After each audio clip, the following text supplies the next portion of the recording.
Quincy, I want to thank you for coming to camp. My name's Thad Johnson with ABC, and I'll be doing your pitching lesson here today. First thing we want to go into is your balance position, and the one thing we're looking for pitchers to do is for them to get back over their back legs. So when you lift your leg up, we want to maintain that balance. That head should get over that back leg, and you should do all your work at the. I always tell our guys to do all the work at the top of the delivery. Now, what happens is you're picking up, you're kind of leaning forward here a little bit with your top half. I mean, you're all the way. You're ready to move forward here, and your eyes are looking down. Now, what this does is it takes your front side, and your front side and your shoulder, okay, is going to tilt down a little bit to compensate for what your head's doing. Your body's going to follow your head. It's just what's going to happen. So you need to go ahead and pick your eyes up, okay? Look at your target midway through the lift, not at the end of the lift, or not when you decide to go to home plate to pick up the target. But let's go ahead and lift up the eyes and the head a little bit earlier so you can get your weight back. You're going to start to leak. Now we're moving forward, and now we pick up the target, okay? So as we move forward, you separate out of the glove. You do a good job of separating your hands. I'd like to see if you can separate your hands just a little bit earlier. Okay, what this is going to allow you to do is sit on your backside a little bit more. If a pitcher is late on the hand separation, they're going to cut their delivery off short. They're not going to drive through the baseball as much as they can, because what happens is their lower half gets so far out in front of their top half that they have to almost slow their delivery down, shut it down, and you actually really do shut your delivery down to some degree. You stride so short, okay, and part of this is probably because your hands separate so late, so your brain's working and your brain's trying to do a good job of doing its best. What's the best case? What's the best thing that I can do to get the baseball to go to where I want it to go? And right now, what you're doing is you're compensating for the slowness that you have, or for the lack of hand separation. You do it a little bit late, so you're going to slow down your lower half so your top half can catch up, and you're going to do that by shortening your stride up. All right. So what happens is when you shorten your stride up, okay, you have no power. You can't use your legs. It's almost like you're standing on one leg. All your weight starts to go forward to that front foot. So now when you land, okay, you have no backside push.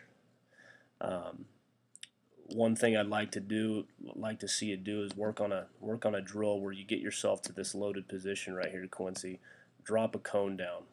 Okay, I call this the loaded position. So you're going to drop a cone down to where your foot hits the ground, and then I'd like you to place another cone in front of your toe. All right. So put one at your heel and one at your toe.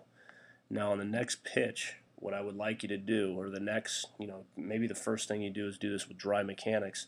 The next thing you're going to do is you're going to lift the leg from this loaded position. So you're basically you're gonna have a cone at your heel. You're gonna have a cone at your toe. All right. You may need a partner to help you with this. You are going to drive yourself backwards to a balanced position. So you're basically going to back yourself up, just as I'm going to do in the video.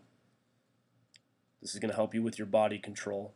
So you're going to push yourself back to a balanced position, hands together, and then you're going to drive yourself on this next pitch, or this next dry mechanic throw, and you're going to take that knee and that foot, and you're going to get it over that second cone. Okay, so what you're going to do is you're going to put your foot initially down in that shortened down stance, or that shortened down loaded position, shortened down stride, and then you're going to push yourself back to the loaded position, or back to the balanced position, and then get yourself over that second cone. And the only way you're going to be able to do this is to hang on to your weight on this backside. Okay, you're going to have to separate your hands out just a little bit earlier. So your lower half, your lower half has a lot of time. Your top half has a lot more time because now it's going to be ready for you to. It's going to be going earlier, which means it's going to allow you to really get your stride length, figured out, and get it longer over that second cone. So that's a good drill to work on. It's just a weight transfer drill. So you go from the stride position back up to balance, and then back out to a elongated stride position. As we get to the release point, okay, what I'd like to point out is the finish. You do a good job of getting through the baseball. You've got pretty decent mechanics out front. The one thing I'd like to see you do a little bit more of is just stay over this front leg a little bit more. Keep your eyes forward on the pitch. Not so much where your head, if you look at this picture right here, your head's kind of pointed off in the direction of these trees over here. So I'd like you just to be a little bit more upright with your shoulders and drive through the pitch with your hand. Okay?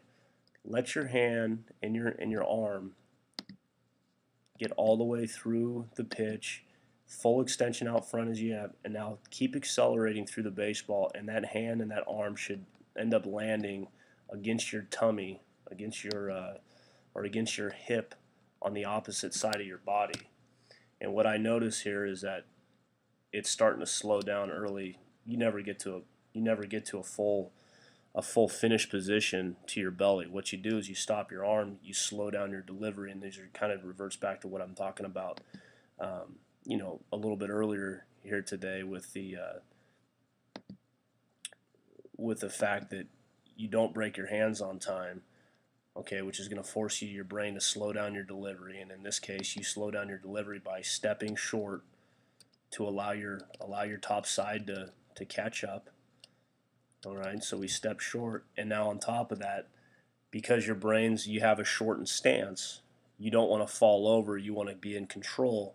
So once again, your brain will slow down your delivery, and you're going to do this by shutting your arm down, and it's not going to get to a full extended position all the way to your stomach. You're just kind of a stiff, slow down approach to the baseball.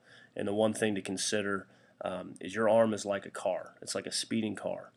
It's moving down the highway at a high rate of speed, and you got a car in front of you, and you're going to slam on the brakes. Okay, well, what happens if you slam on the brakes too much? Is the brakes go out, you got to get new brakes. Well, your arm and your shoulder are the brakes of your arm. And if you slam on those brakes too much, you're going to need a new shoulder and a new arm, and it doesn't come easily. Surgery is not something that you want to do. So let's go ahead and work on just staying fully extended through the release of the baseball, accelerating through the pitch. Okay, one thing to really consider, you have a decent, clean delivery, but you need to break your hands on time at the top of the release point, or at the top of the balance point. All right. Drive yourself forward. That 2-cone drill is going to be an awesome drill for you to do. So Quincy, I hope you learned a little bit here today, and I hope that you can work them into your delivery, and you can get a little bit better.